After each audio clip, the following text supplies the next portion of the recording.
มาบัดนี้ตกถึงยามฤดูแล้งสะแปงบ้านทางบ้านพี่ก่อไฟสีลมพัดตองเสียงกองสนั่นหู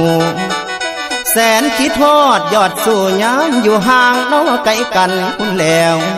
สะแบงบ้านลมพัดปิ่นหมุนดอกลงพื้นสุดที่ฟื้นทนใดอุกภายในหัวใจพี่นางเอ้ยนางไงกูละอายนี่หนพรบ่พรบ่ข้านิ่งน้ำนองเจ้าเรื่องเก่านอกข้างหลังคุณแล้วมันยังฝังในใจเสียจ้องจำเด้อจิตอายคำที่สายเคยเว้าไว้น้ำสาวเบิดทุกสิ่งคำคำให้คำความที่ยิ่งบอกนั้นยังจำอันแม่นบ่ไหมน้องว่าน้องฮัก